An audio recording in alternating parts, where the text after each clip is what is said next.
I'm Pop. I love movies. I laugh. I cry. I enjoy every bit of a film as much as I can to a certain point, but I'm optimistic about finding the awesome things that stand out. Unlike my friend here, I'm Flix, and I love to critique the crap out of movies.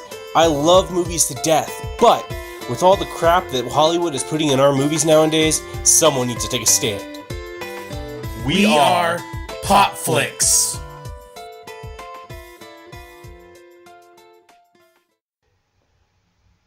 Hello everyone out there. This is Flix, and today we're trying something a little different on Pop-Flix.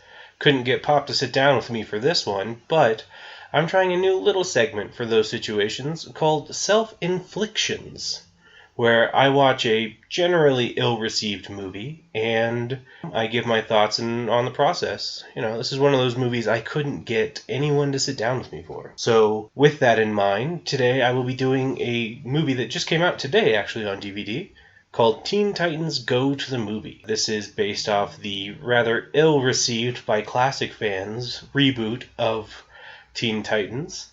And, with this movie having just come out and the Titan series on the DC Universe app all going together, I figured this would be a good time to give my 2 cents on the whole thing. I will be watching it on Blu-ray for those of you who want to watch with me. I don't think there's many of you. I'll be pressing go right about now. Starting with the old classic Warner Brothers logo. You'd think after so many years they would have come up with something more clever than just starting on the inside and pulling back out. But, because some things never change. And then good old Daffy. His representation of the insanity it takes to watch this movie. Starting with a little classic homage to the new style that DC has their stuff coming up at. It's funny that their Green Lantern does not even look close to like what I'd imagine the Green Lantern to look like in the Teen Titans universe. A little jab at Marvel for flipping through the comics at the beginning. I think it's like the term of throwing rocks in a glass house. DC is not one to take shot at Marvel. They're not doing so great. So, get a good old Jump City. Not Detroit like Titans would let you believe. Gosh. It gives a real 80s vibe in the beginning with the music, and I'm wondering if that's intentional. And the child wearing the DC hat. Or DC shirt. They even react to the bad guy before he even turns the corner. Like, that's just... And what is more threatening than a giant bubble, huh? Gosh. You'd think for a movie they'd have more of a budget than a stupid TV show, but they don't seem to be showing it if they do.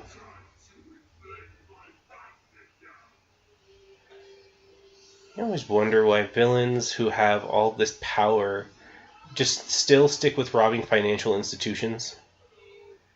Literally a giant bubble person steals a safe. Like, I guess we could take whatever you want, but that still seems like a stupid thought.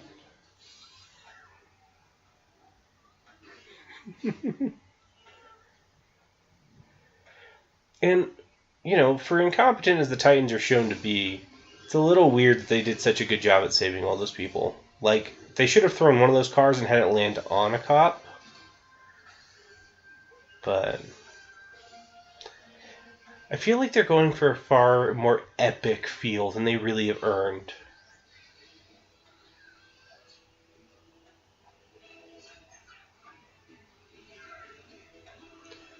And this guy's made of bubbles. Bullets couldn't pop him, but for some reason birdarines could.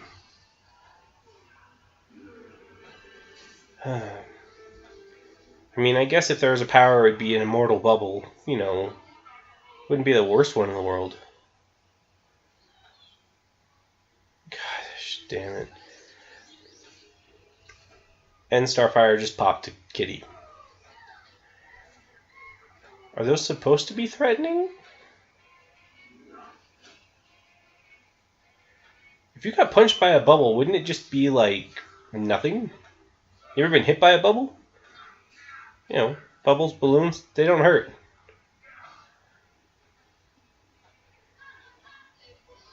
You know, it is kind of odd that Beast Boy really does come up with the most clever idea out of all of them, for as stupid as he seems to be through the show. And now, how far are we in? 2, 3 minutes? Something like that? And there's already a fart joke? That lasted way too long.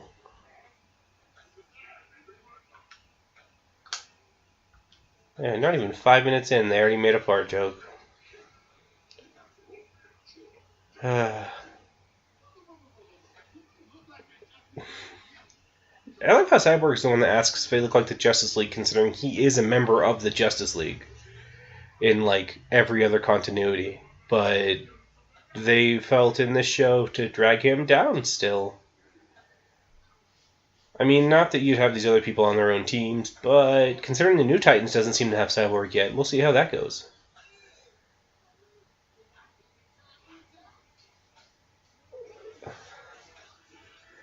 And then we have an intro song, which, truth be told, for a lot of animated movies, they're pretty critical to have in the beginning to keep a kid's intelligence.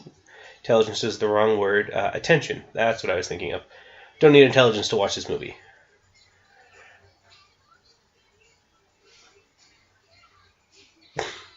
So Beast Boy turned into Animal from the Muppets, and I feel like that should kind of defy the laws of just everything.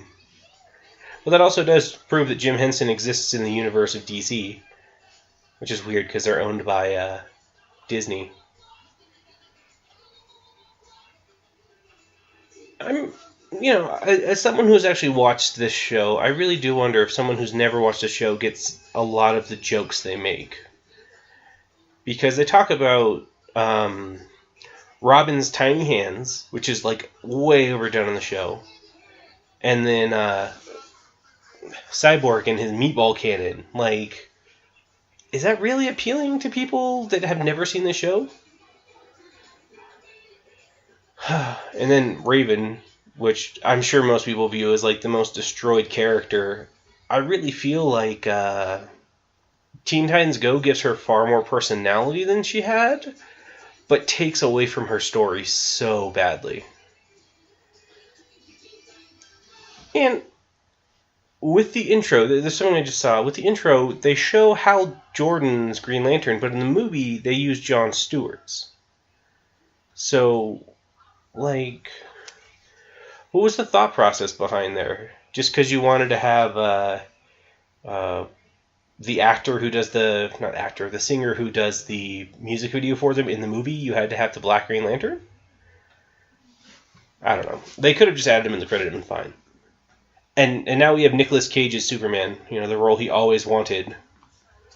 This is, what would it be? Nicolas Cage's second most important animated movie of this year? Considering he's in the Spider-Verse movie coming out later. Gosh.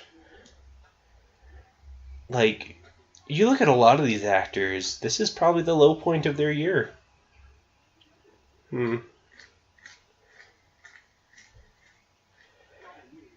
And the jab at the Green Lantern movie. It's always so sad that they degrade these characters. And if they're going to break the in-universe kind of story, they make fun of that as opposed to, like, Superman 4, The Quest for Peace, or, the 1970s Wonder Woman TV show. They choose to make fun of, the most recent Green Lantern movie.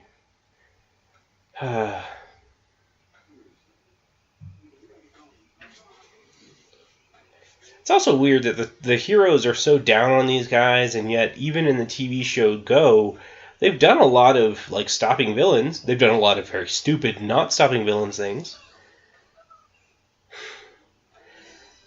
Title drop right there in like the dumbest way.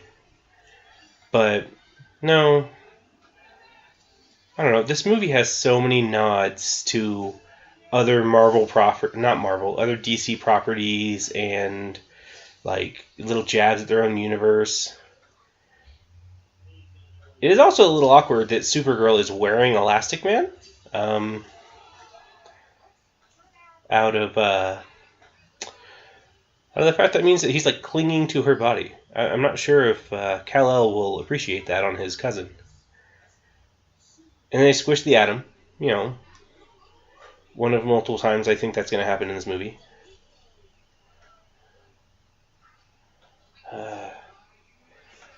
So, the premise of this movie seems to be, from what I'm getting, that Robin wants his own movie. That's what they literally were just talking about. And how they're a joke. And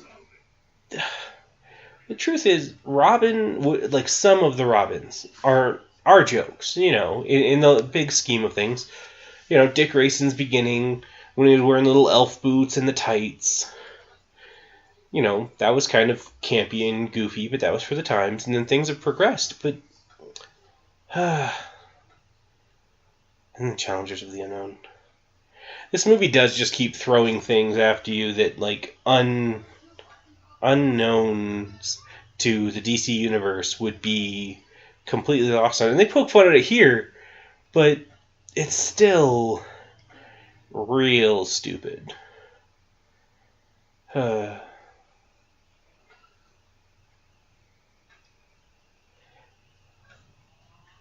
the constant forgetting of Raven's ability to teleport is, I don't know, it's a funny joke, sort of, if you really think about it. But stupid kind of overall.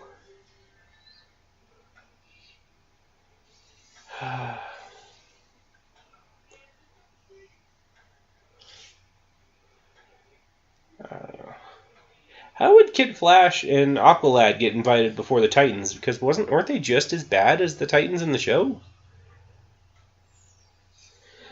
And now the Challengers of the Unknown have been sucked into an infinite void to die. One of many times that, people's livelihoods have not been put in charge or in priority.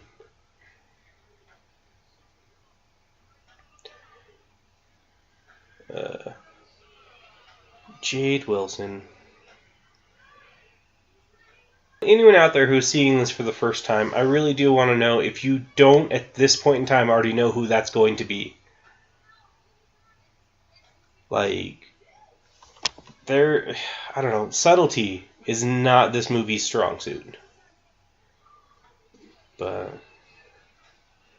this movie does put out a good commentary, though, on the oversaturation of superhero movies in the modern day. It's the entire trailer that's going on right now is a key example of that. Like, if we ever get Vision the movie, think about it. It will literally have been Tony Stark's robot or AI sidekick put into a body, the movie. And you know what the best part is? I can still see that happening. But I mean, and there's plenty of movies that could be made, in our modern day that aren't superhero movies. But people don't care about those anymore. More myself included, and I agree with this. But, with the fact that DC and Marvel are each releasing multiple movies a year, Marvel's releasing like 3, something ridiculous like that. And DC is trying for a couple. They're still recovering from the failure that was the DCEU. But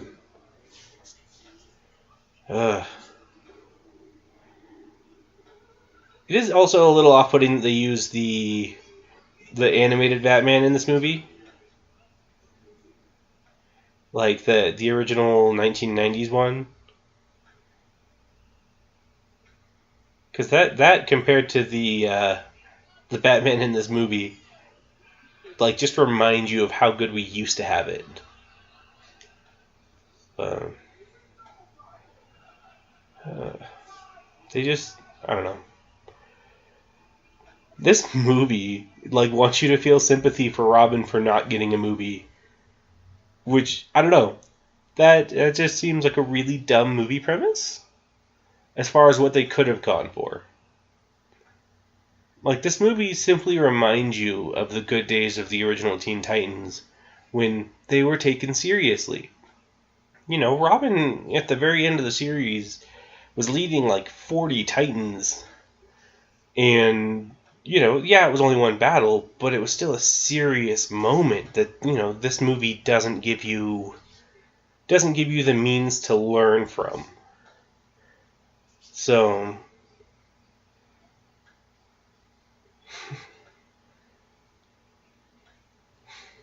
and now the Titans explaining what without Robin they would have been doing, and it's pretty much, with the exception of Beast Boy, positive. Oh, and then there are like heavy shots at the NFL in this. Like, if they didn't get sued by the NFL, I'm gonna be so surprised. Cause like they talk some mad shit against them with Cyborg Story. But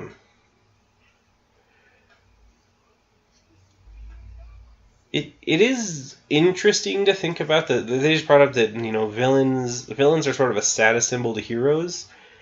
They're not wrong in the concept of comic books. You know, if you think of a hero who is a great hero in the comic books, they have a villain that a lot of people will know as well. Like, Batman will always have his Joker. Superman has his Lex Luthor. You know, Wonder Woman's a weird one in that, because I don't know. Tell me who you think Wonder Woman's arch nemesis would be in this, because some people would say what's her name, Cheetah. You know, and some people would say like Ares, like she had in the movie, but I don't know if she really has like a consistent villain. The Flash has, you know, Professor Zoom or the Reverse Flash.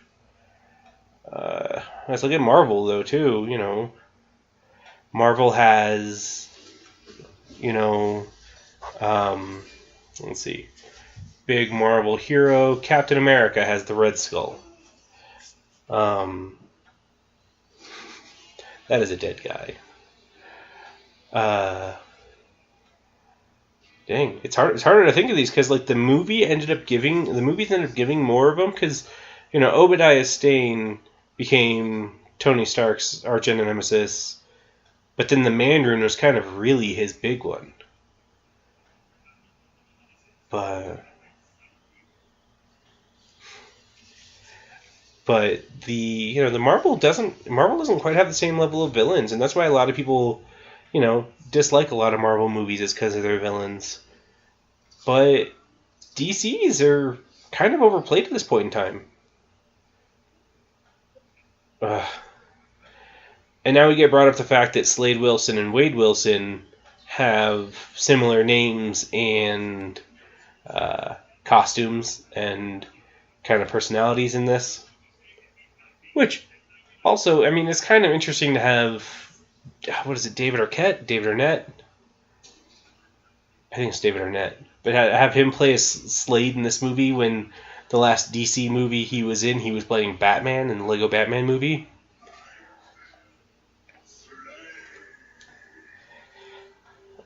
And he goes by Slade in the Teen Titans, in the original and the Go.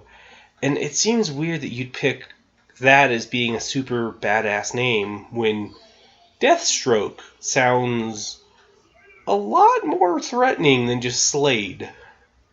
You know.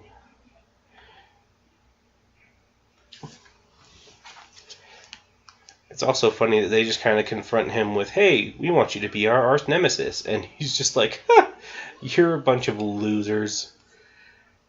But,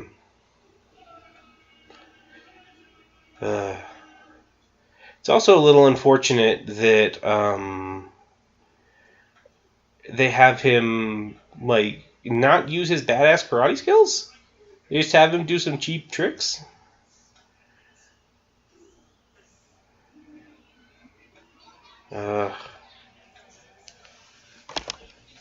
This movie's villain, unfortunately, is better than some of DC's and Marvel's, but still not a good one.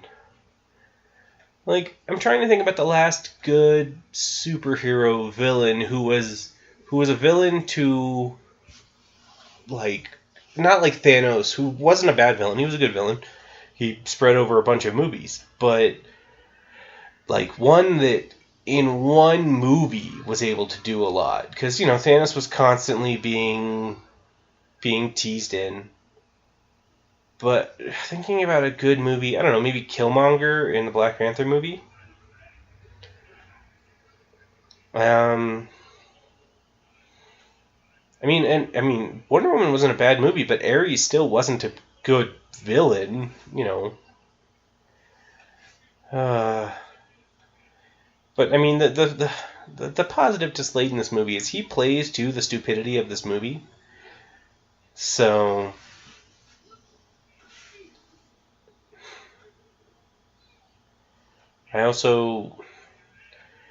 the level of comedy in this movie really does fit the age group this is meant for. I think it's kids. I hope it's kids. And it's also a little weird, too, that you take some of the most intelligent Marvel characters, or not Marvel characters, man, I keep saying Marvel. I feel like my brain is just like, I'd rather be watching Marvel right now. You take some of the most intelligent young DC characters like Cyborg, Raven, and Robin, you put them on a team, and then suddenly they're a bunch of idiots. Don't get me wrong, the Teen Titans originals, they weren't always the sharpest sticks. Robin was always bent on revenge of some sort in time. Of some sort, jeez. Raven always had her emotional issues, and Cyborg had his, I need to have the biggest penis complex with Robin most of the time. But, I don't know. The taking of that to this, it seems just like they dumbed everything down too much. How we have The Lion King, but done with Marvel or DC heroes. Man, I don't know why I keep saying DC. Marvel, jeez. Also, correct me if I'm wrong, but in that cut through of Superman, he looks like the prince from The Little Mermaid. Oh, jeez. Like, given the show of Teen Titans Go, what screwed up psyche does Robin have to have? Like, he is so abused, not only by himself, but by others. Like, and he holds together pretty well, all things considered.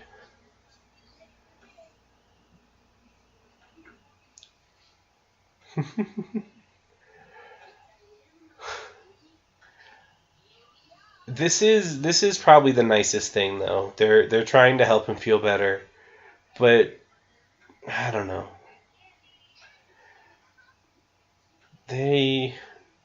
It's I don't know. This movie they recorded over Young Justice to make this. If that isn't a commentary on what Teen Titans Go has done to DC's animated stuff, I don't know what is.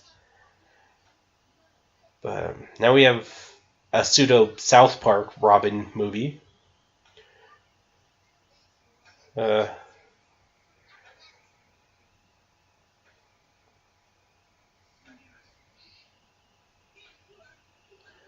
They also talk about his youth and just skip from his him being a baby in the circus to him being a young adult, and skip over the fact that his parents were brutally murdered by people that sabotaged them. But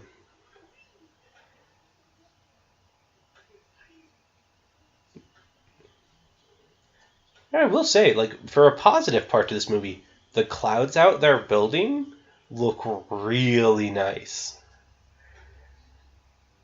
Like, those are overly good painted clouds for the quality of this movie. Jeez.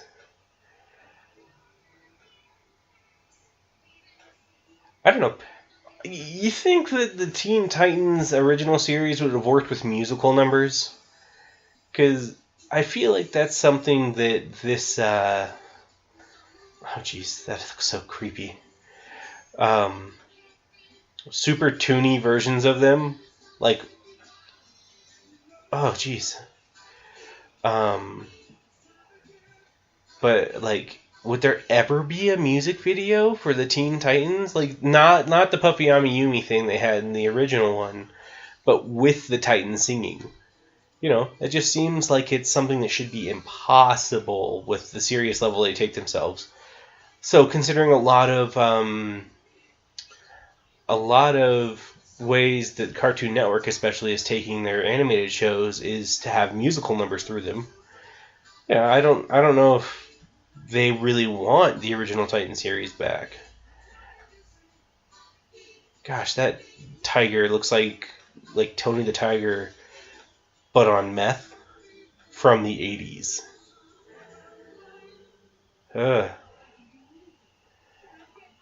It's also kind of interesting in a movie that, like, one musical number can make someone do a complete 180. When in real life, if you ever tried to do a musical number with someone, they'd probably tell you to shut the fuck up and just move on with your life. I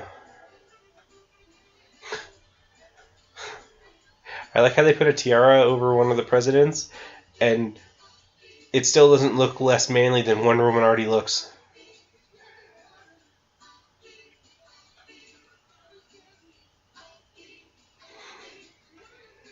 So they went from this, like, fake world to a real world that has that tiger-looking, meth head.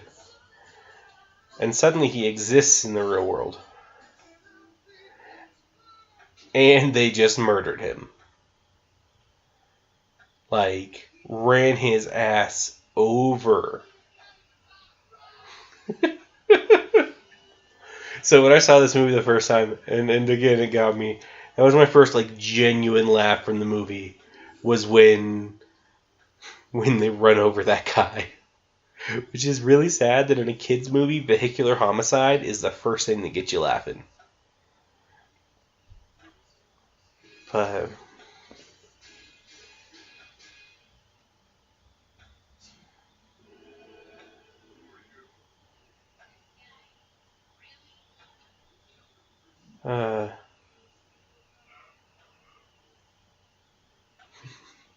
It's also it's one of those. It's a positive to the movie that, like, the characters in the universe understand that they're sick and tired of hearing people singing songs. Can you imagine, like, legitimately, if they wanted to, how many superhero movies DC, but Warner Brothers could release every year? Like, they make all these funny little joke titles, but for real, they could make these movies, and if they did them well, they could catch up to Marvel. But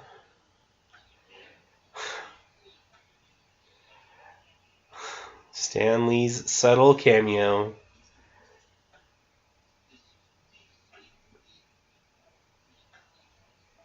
Like, what kind of, like, comic-based blasphemy is it to have Stan Lee in your movie? And the reverse, what kind of blasphemy is it for Stan Lee to be in your movie? And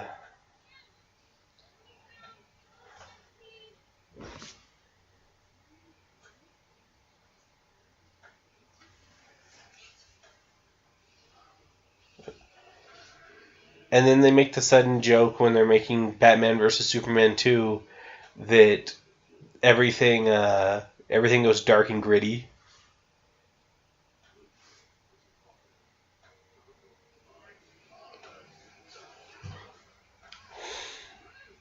And it is hilarious, though. Like, the commentary on this towards the DC movie, where they're just like, what's your mom's name? It's Martha. They get best of friends, and then it's like, what's your dad's name though? And he's like, Jonathan. It's Thomas, and they start fighting again. Like, imagine if that had been what they did in BBS. I would have watched that more.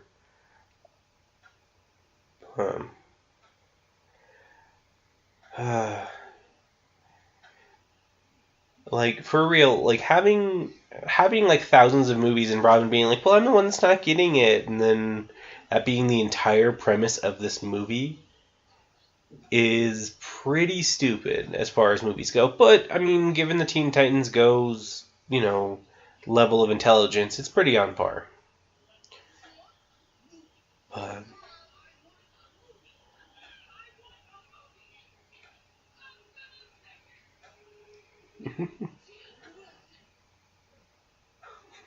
this confrontation does seem very accurate to most people that talk themselves up, or they tell themselves they're going to say something, and then suddenly they're just like, "Is it okay if I have it?" Ugh.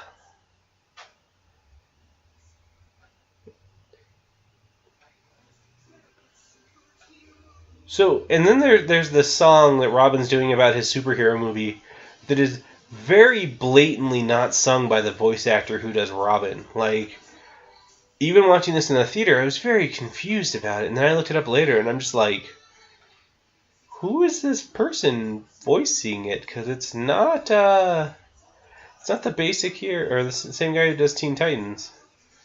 So part of me wonders if the voice actor for it can't sing well, and that's why they do this? I don't know.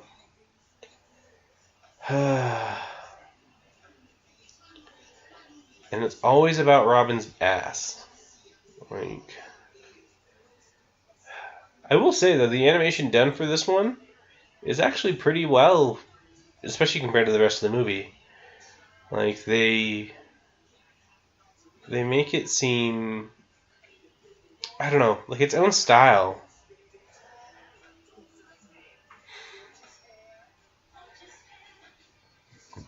I don't think they'd ever make a Robin movie, but a Nightwing movie might be appreciated, or a Red Hood movie. Have a movie that had a Robin in it. But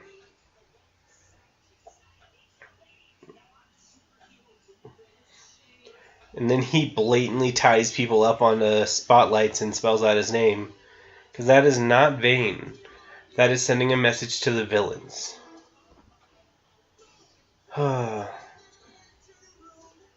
And it's the mutants from The Dark Knight Returns, because this movie's totally on par with that.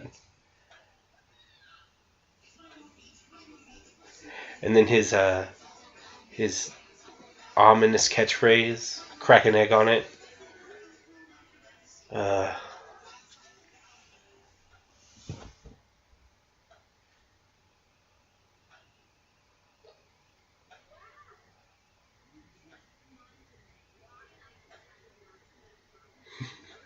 I'd love to see this as an R-rated movie with just with Jade Wilson being like, wow, go f*** yourself. Like, I don't know. The Titans in this movie are very close to the Teen Titans Go Titans. But that doesn't seem a positive for having to watch them for 90 minutes. Heck, I'm only at 30, and this seems like it's been a goddamn hour. It's also funny that his team doesn't really help him out in this at all. Like, he wants his own movie when the only reason he's even, like, as well known is because of the Titans.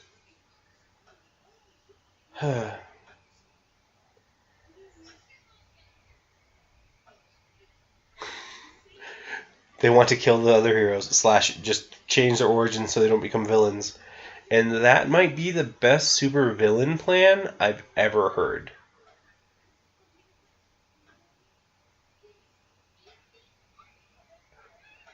Gosh.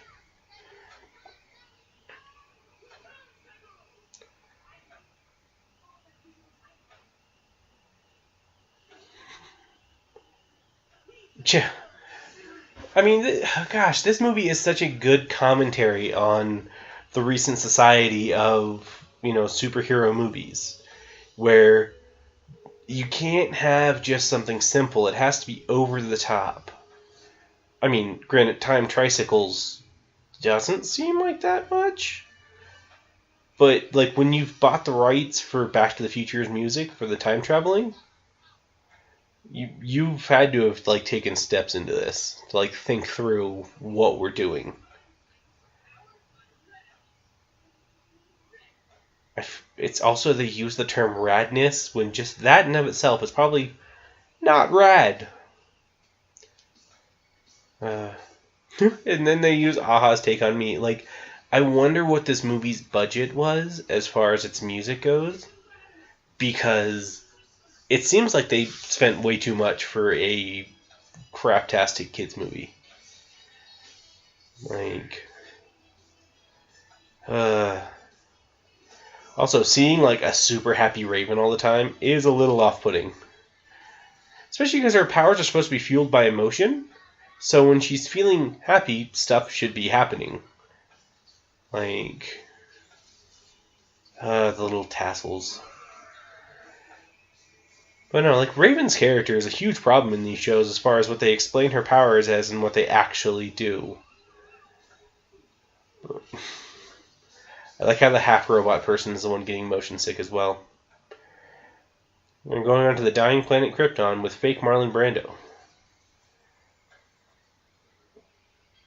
Like, do you think they pay people specifically to sound like people? Because if they do, whomever they paid for this to be Marlon Brando needs to give back his paychecks. Because he failed.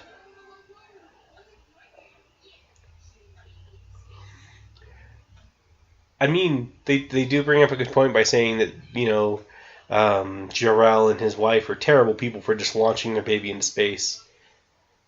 Like, they have the right idea, but you think about it, that's still terrible to do. Like, given what happens to a lot of the other things, like, he could have just been hit by an asteroid and just explode and you know, Superman no more.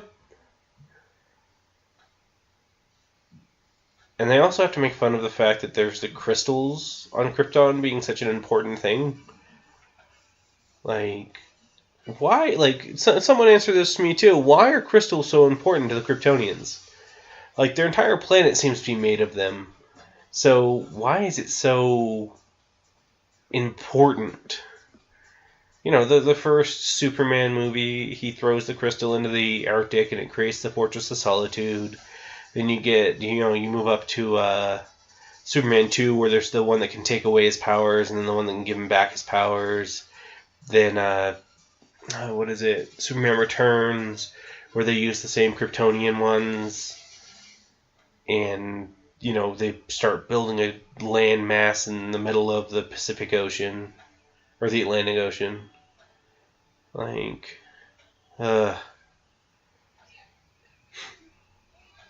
also, they're, like, wiping people out of existence. And they're just all happy about it. And then they just bully Wonder Woman. That's how they get her to not have an origin. Like, how does that work? And they just flat out murder Aquaman. Like, that is cold-hearted. But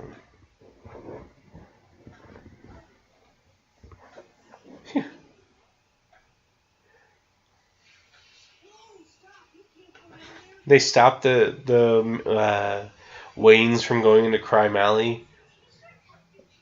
Like, it does. I mean, it's one of those. I really want to reread the multiple origins of Batman to see what possessed the Waynes to go down Crime Alley. I've seen things where some of it's them. They're exiting the back of the theater, and that's where it lets out at. But if you're in an opera house, like, shouldn't you have a safer way for people to leave?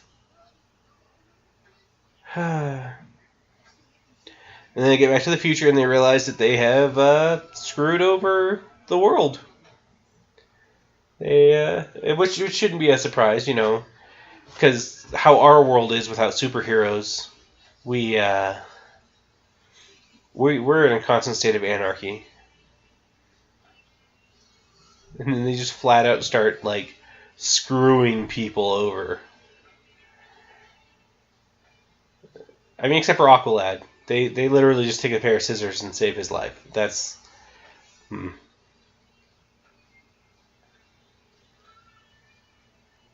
Gosh. Like, and Robin being the one that shoves him into Crime Alley and have a giant smile on his face to young Bruce Wayne, do you think that's some level of closure for him for all the crap that Batman put him through? So...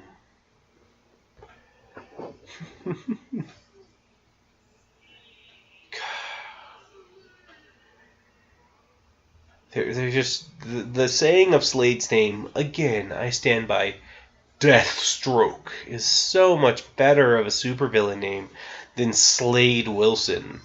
Like, he's one letter away from slate, which is something that you put on your roof. Like, how is that intimidating?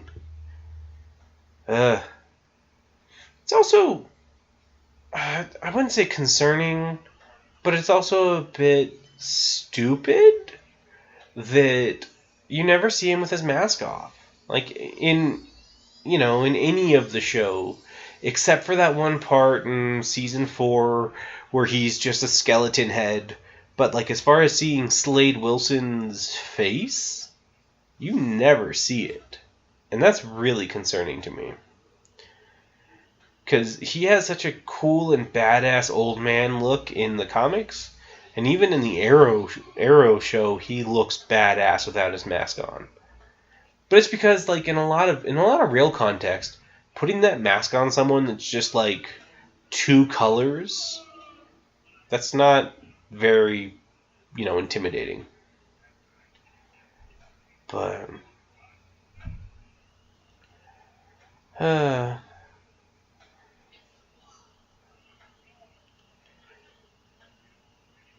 the thing is, the positive to this movie, and people give me crap about this if you want, this movie kind of shows a transformation of the Teen Titans Go's to, like, the regular Teen Titans as far as their attitudes go. Because, like, in the beginning of this movie, they're super goofy, and now they're trying to, now they're trying to be more serious, and not like that stupid Must Be Serious episode. But, like, they're trying to be more professional. And, I don't know, now that would be a really kick-ass thing for him to have, the swords that just explode. But he's not a great villain, but he's making them better, and they're trying to act better. So...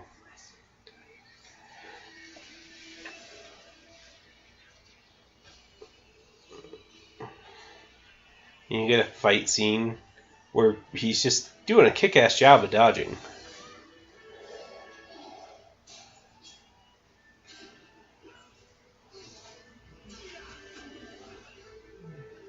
Beast Boy's animals, he seems really unimaginative with it, where he's just like gorilla or a bird. I mean, in this movie he did cats too. But, like, typically, he sticks with, like, 3 animals through the original series and this one, so to speak, unless he's doing something goofy.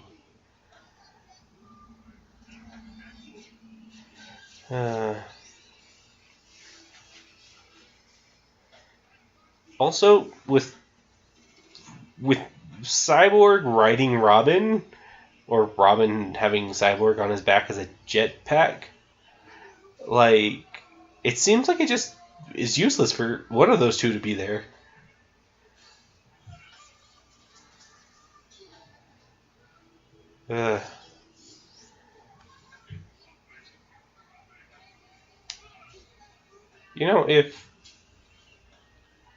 If Beast Boy just transformed into something really heavy, you could just take him down.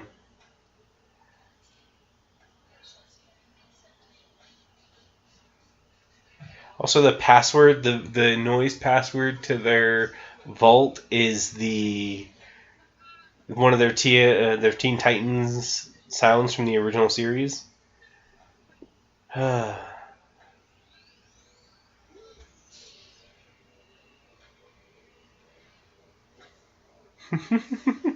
You shot my monkey.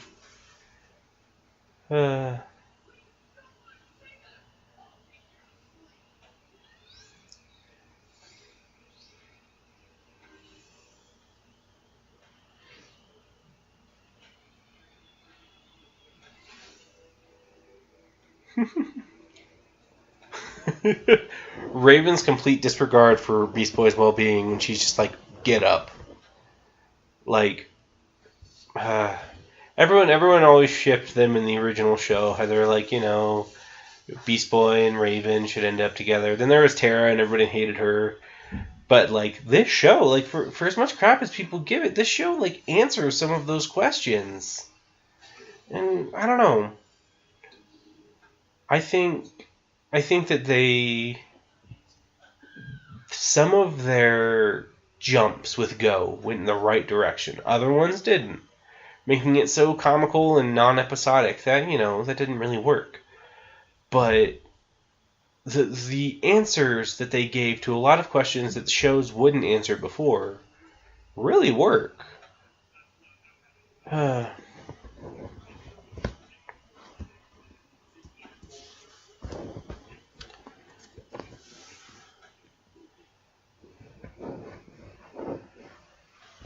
And then Robin being an idiot because he is so dedicated to having his own movie is, I don't know, it's really bad that they are able to use that as a credible plot point. And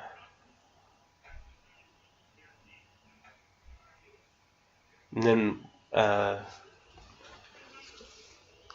Slade having his own little self-monologue of the Titan's strength compared to him. It's very Batman-y. Like, Will Arnett, he does a great job of a campy person, but he shouldn't have been the villain in this movie. You really should have gotten someone that can sound more menacing and deep. But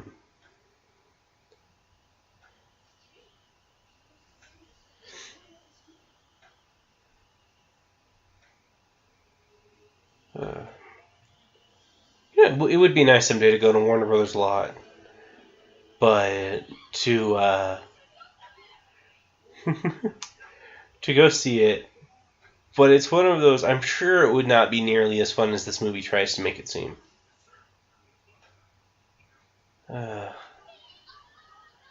Also, the guy who plays the security guard, he looks a lot more like Commissioner Gordon than the Commissioner Gordon in this show. I wish he'd been voiced by J.K. Simmons. That'd be fun. A fun little play towards Commissioner Gordon. But man, we have only reached like the halfway point of this movie, and it is dragging now.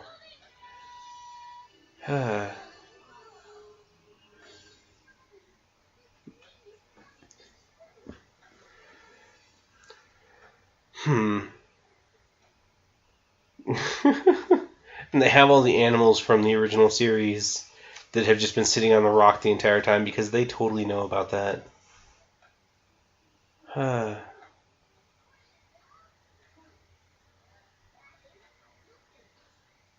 And now a poop joke.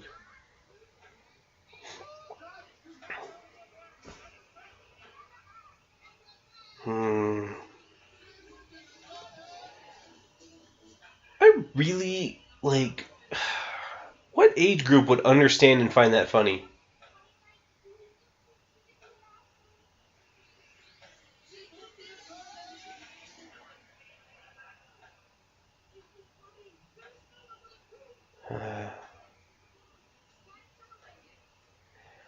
Like,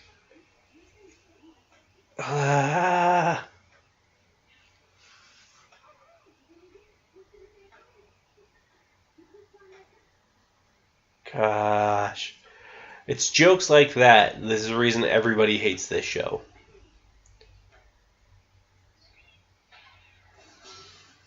Now, I will say that this is a pretty funny... This is a really funny joke when they start beating up the fake guy playing Slade, and then they just, like, he says he's Shia LaBeouf, and they just start beating the crap out of him.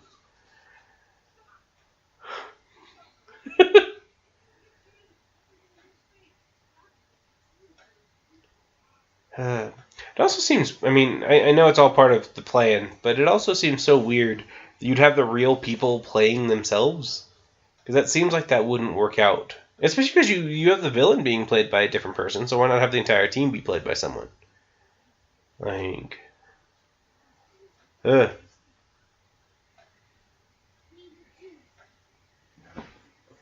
I mean, you know, they're acting like a bunch of kids, but they are a bunch of kids. They're the teen Titans. They're not the adult Titans.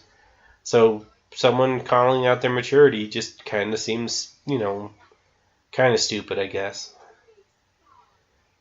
It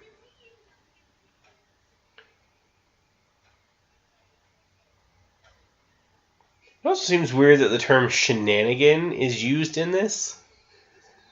Ugh. And they just pretty much murdered the Flash by turning off his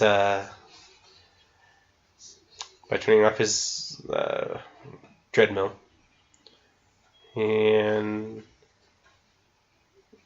like somewhat killed Aquaman. I don't know. They make Aquaman seem so stupid in these.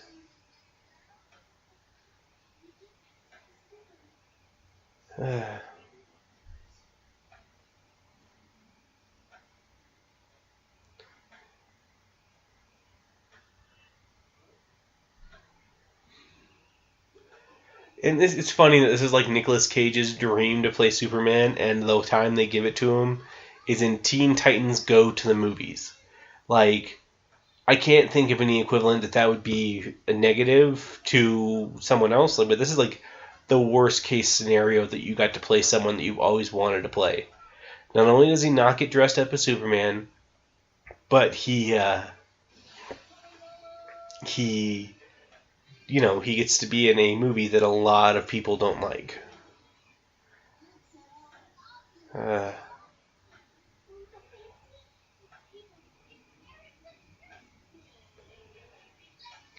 Gosh.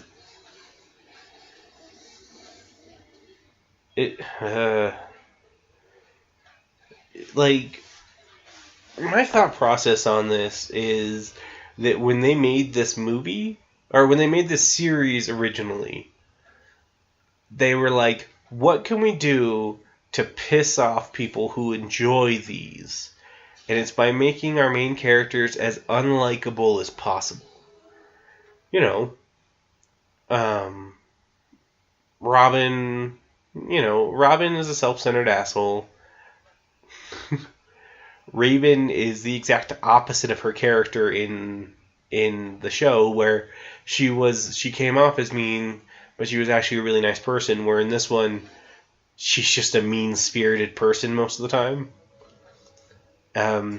Starfire typically stays similar, but she's like an idiot times 10. And Beast Boy is also pretty similar. He's just still an idiot. I don't know. I think Beast Boy is probably the most unchanged character between Teen Titans Go and the original series.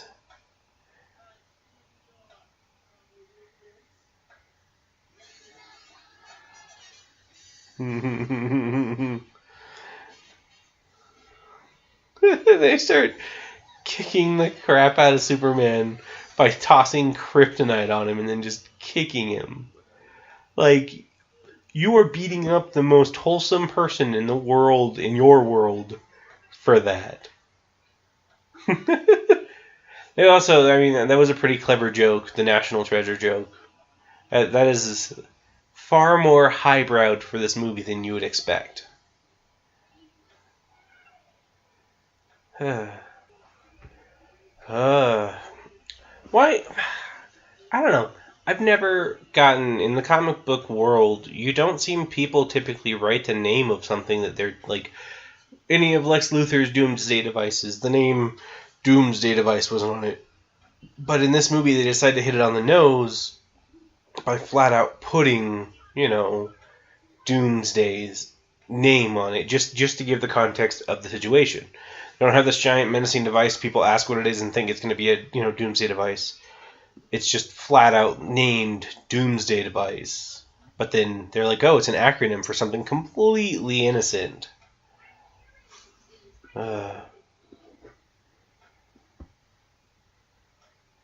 Which is funny because, as far as like hurting them, he did a really good job Jade did a really good job just by canceling the Teen Titans movie. Like, that could have broken the team up then and there without any other problem if she just said that from the beginning that she'd only do a Robin's movie. But she decided to sink her teeth a little deeper into it by letting them think they were going to be a part, though they shot nothing whatsoever, and then making them get divided.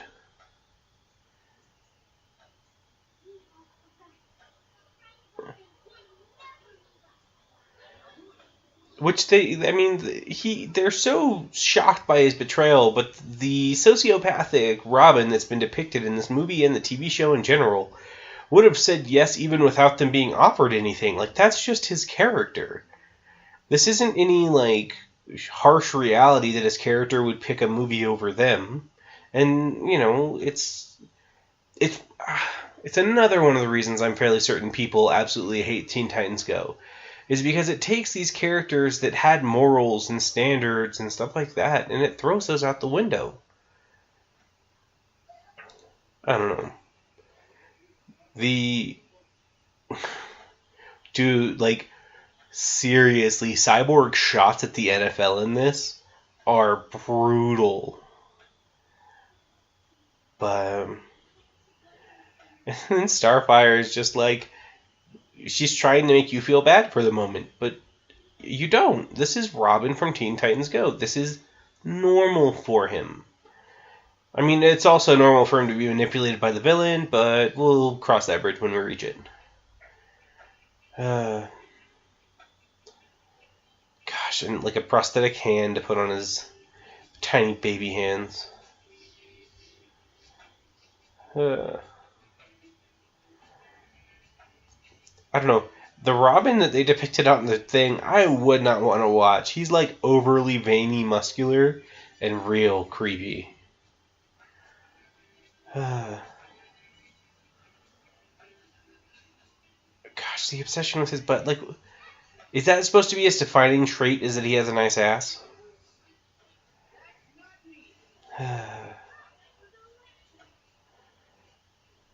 They've also done all of this with, like, no one else there.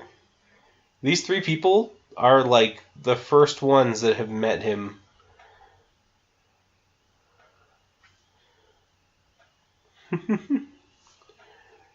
And then someone has a poignant picture of him and his team. Aww, who cares? Gosh.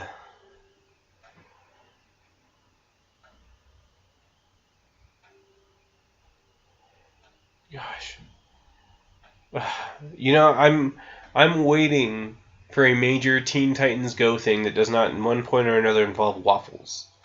They have one show, or one episode, where it was a big thing, and suddenly it was, oh no, everything has to be about waffles now. Like, shows move on from jokes. Shows mature. Teen Titans Go is not one of those shows that matures. It lingers. So,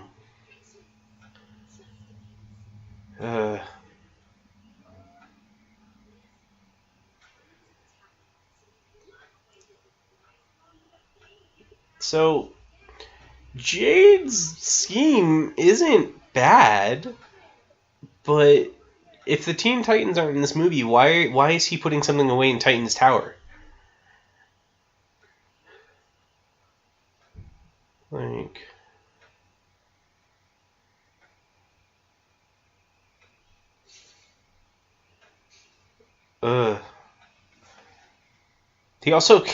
he takes something that should have killed someone to the head.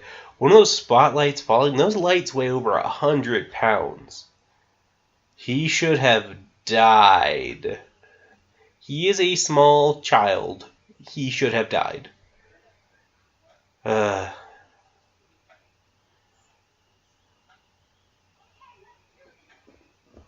Also, he doesn't, like, look around at all.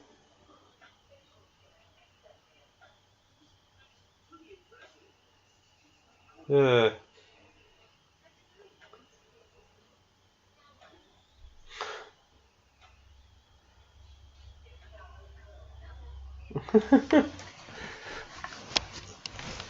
Like, he's also stupid, so this working on him shouldn't necessarily be a surprise. So...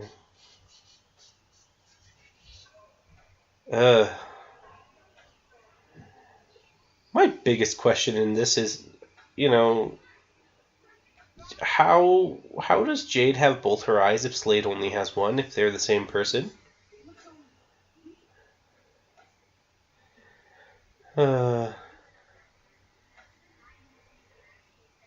Also, villains explaining their plans. Like, I get that that's a staple in all of it, but I feel like a truly good movie would be...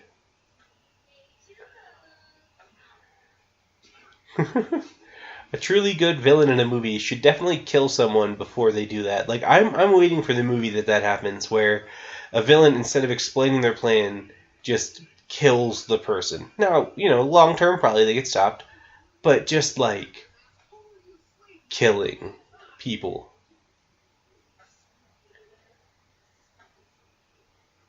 Also, how is he wearing a smaller woman's body underneath his whole masking body? Don't get me wrong, cartoon, you know, you accept the logic for what it is. But they point out the fact that he must have been real sweaty under there wearing that. So they should at least make it similar, I guess? I don't know. When I first saw this movie, I know that she was already used in the show, but I was kind of hoping it was going to be Rose Wilson that was going to be Jade Wilson. But no, it was just the very obvious Slade Wilson. And his plan to enslave everyone via their devices, you know, I always wonder, what would you do about places that don't have those kind of devices, or would you just not care? And would it cross over Android and Apple? You know, you got to think about these things when you're an evil villain. Because otherwise, you know, if you just pick one or the other, you have a good chance of not getting everybody, or even most people, for some of them. But...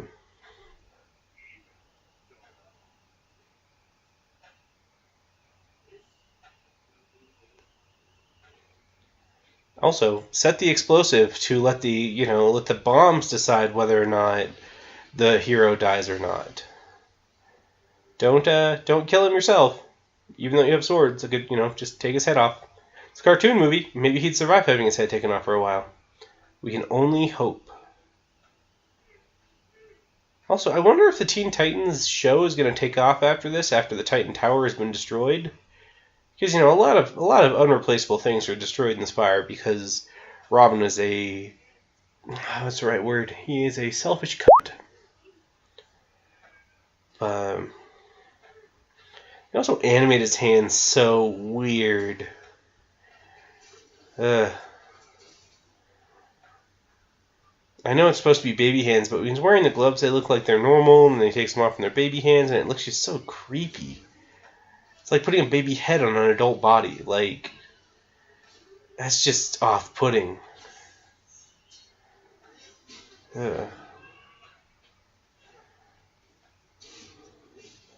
Also, how did Slade break all these explosives without somebody finding out? You know.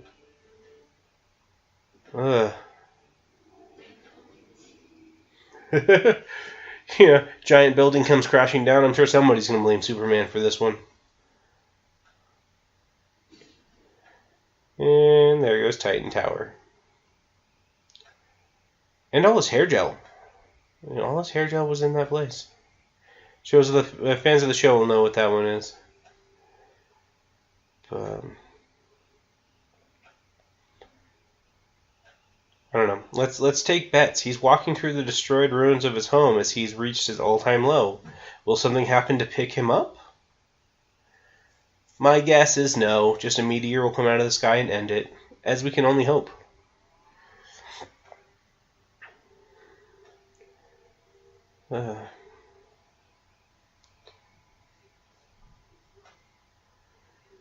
He's sending out this deep message to all of them, and they're all right behind him. So why did they even let him send this message? Like, was it just to prove that he's not a dick? Because if your house gets burned on top of you after you've betrayed your friends, and you've done nothing to recompense for that except for admit your mistake, does that count as character building? Because I don't think it does. Gosh.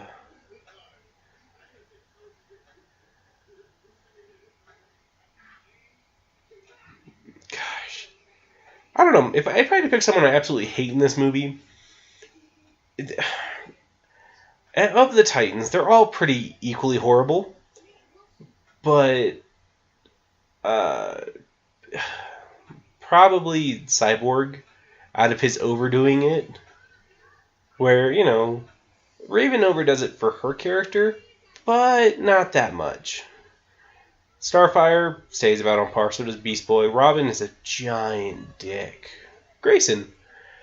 But Cyborg just takes off like this entirely different angle of annoying.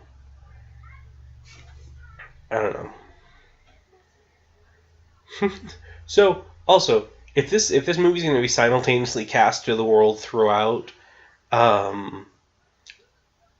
why would there bother being a premiere if you could just watch the exact same thing from home? I mean, I guess it's so you can have the scene, but if this was just over a television, I think it'd have the same power. And another poop joke,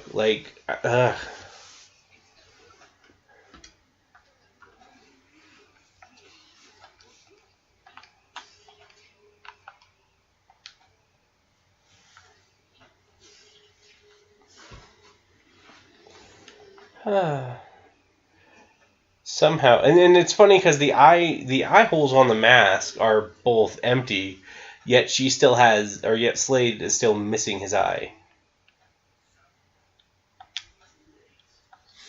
And then he sets his Doomsday device, which is adequately named Doomsday device because if you can credit this movie for one thing, is that it hits it on the nose all of the time. Also, somehow, while there's this premiere going on right now, on the other sides of the world, it's all pretty much the exact same time. They're also showing a premiere in the middle of the day, or at least late evening. That's a little early for most premieres.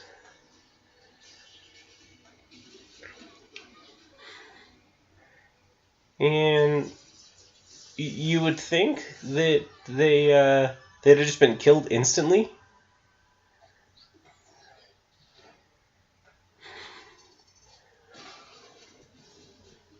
Gosh.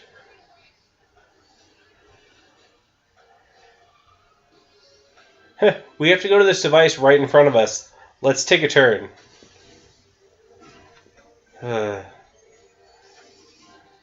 And in the Batmobile with real guns, because that's how Batman works now. Ay. And the Batcycle.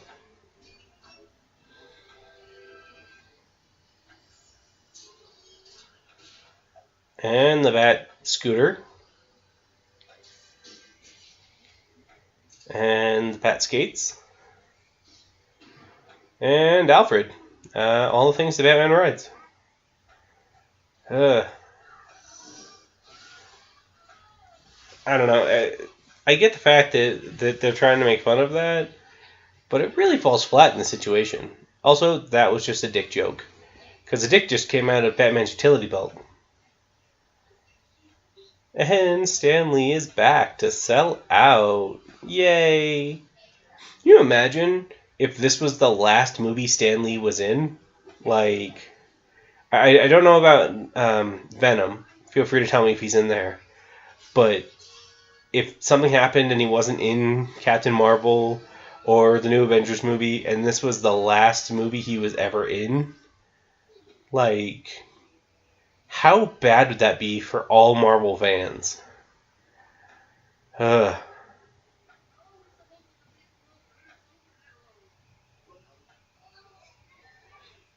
Also, the Deus Ex Machina that is Raven's portals is the stupidest thing. Plus, they have just murdered the Challengers of the Unknown. I don't care what the rest of this movie does. They have murdered them. Ugh.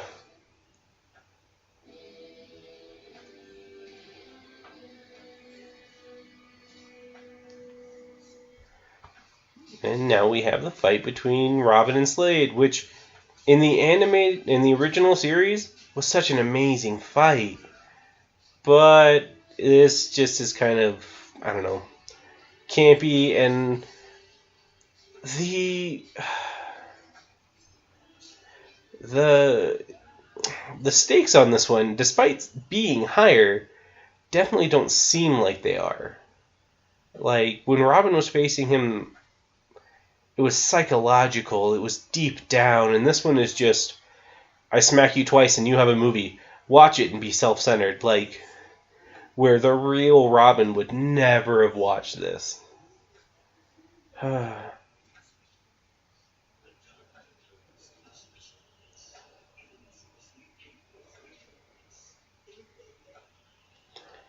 He also uses his own song back. Like, that is clever.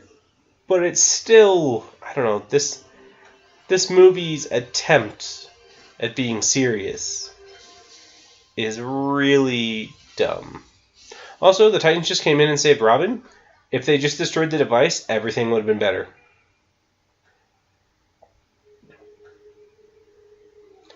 Like, minor plot hole in this movie. You know, not that there aren't like 1,000 of them. But, like, seriously, don't bust into that building, just bust up the Doomsday device. You win. But, and then the no-powered Robin is going, who's just been complaining about that, is going to kick the crap out of his team, I think.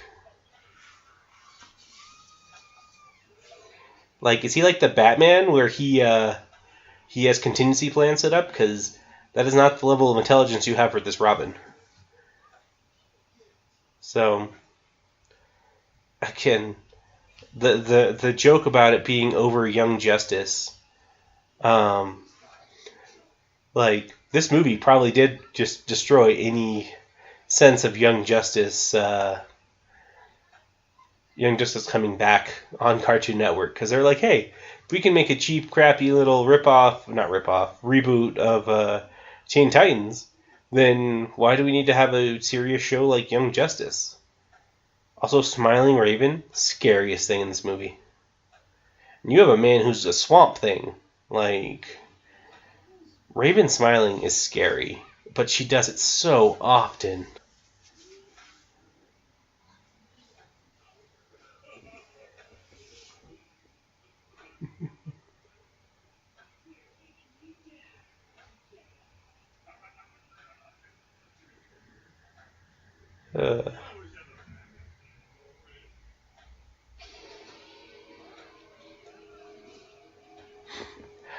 I see this giant mech that he builds, and I just feel like he got the superheroes to build it for him, and none of them probably question it throughout, given the intelligence in this universe. Like, here's the thing, is that there are some people that are very aware of the fact that they're idiots in this universe.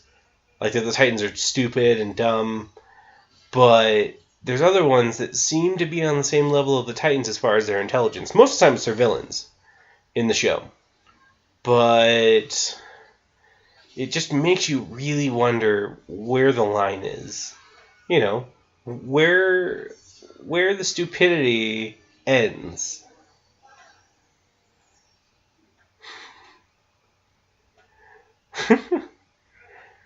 And the portal didn't work. Like, so when I first watched this movie, I will tell you a little about it. The one thing that I actually really enjoyed was how this movie ended like it began. Except for the waffles. But no, how it ends with a song and it begins with a song, but the context of the songs have totally different meanings. Like, the Teen Titans song, the Go Teen Titans song, gets used both in the beginning and the end. This movie also has that whole, like, they're accepting that they're losers. And I think that's supposed to go a little deeper than just, like, just the movie's depiction of them, but it's like the show. Where they accept the fact that, hey, people aren't going to like this show out of, the comparison to the original that was far more serious. But they don't care. They're trying to have their movie, their TV show. And if you don't like it, I mean, you can just deal with it. Like, if this was far more, if this was close to how the TV show always was, this level of, like, even though it's a joke, them still doing these awesome things, I feel like a lot more people would have enjoyed the show. But this is to show, hey, we can do these things, but we don't really care. We want to be true to ourselves. Like, it's admirable in its own sense, and if people don't understand that, there's nothing you can do to make it change. You know, I've had conversations with people about the original Teen Titans show as compared to Teen Titans Go. And I will stand by saying, I agree, the original Teen Titans show is better. But they're not the same thing. You have to take them each with their own separate sort of, they're separate worlds. They're not the same. They make a joke about it being a reboot. A reboot is not expected to be the same show. It's someone else's take on the material. So when people view it and they're just like, oh, I'm not going to watch Teen Titans Go because it's too stupid and childish, well, that's their choice. But that doesn't make this less of a TV show or less of a movie for it. It just means that people aren't willing to accept new things. Our culture's so just taken on with nostalgia that you won't accept something new if it's based off your old thing unless it's super true to what it's supposed to be. And is Teen Titans Go true to the original Titan source material? No. But is it someone's take on that? Yes. So, you can hate this movie. I got a lot of people who didn't want to watch this with me, and there are parts of this movie that made me not want to watch it with me. But, you've got to accept it as something different. They keep talking about bringing back the original Titans, the original Teen Titans, but that won't replace the fact that this show has existed. And that this show was probably meant for a younger audience than the original TV show was. The original TV show was probably meant for teens, where this one is actually meant for kids.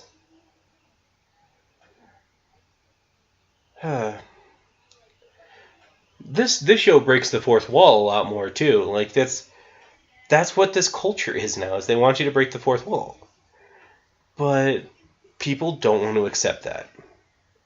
So they're all cheering for the credits to be going, and I am in such agreement with them at this point in time. Also, the last line of this movie being "Ask your parents where babies come from," like any young kid, like 12, 11, 10, 9, impressionable kids, I'm really wondering how many parents had to answer that question. If they're just like, oh, fuck you, Teen Titans. But, and then we have the song by, the movie is produced by Will Arnett. I wonder why he had such a big role in the movie. But no, you have,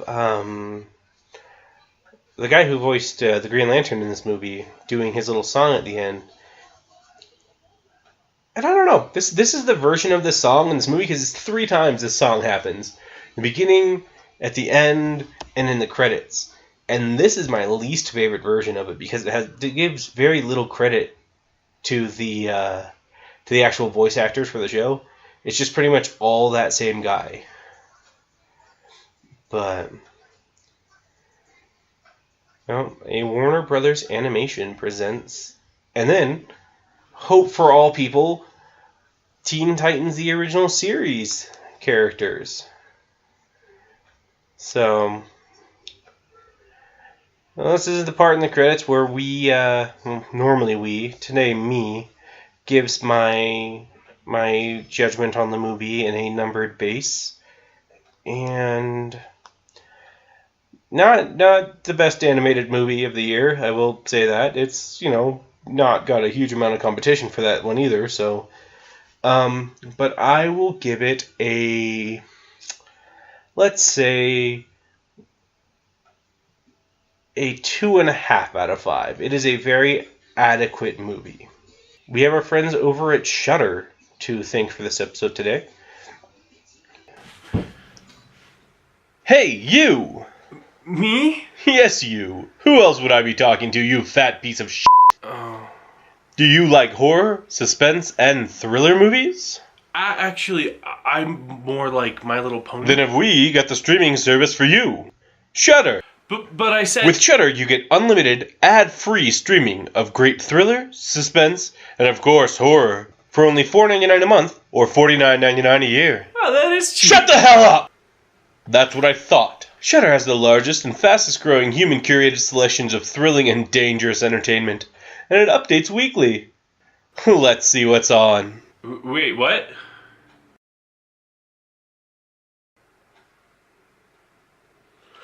Oh my god, that guy just got his head chopped off.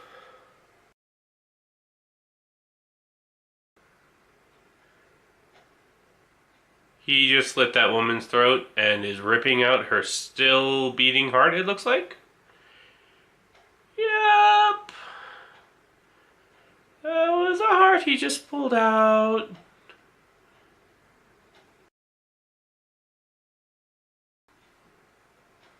Oh, a shower scene. Yeah. Oh, she just got stabbed. Shudder has a unique collection of exclusive and original films and series, horror classics, and blockbuster hits. How are you doing? My little pony, my little pony. Well, remember, you can stream it on all your favorite devices, like your iPad, right when you wake up. Or your Xbox One.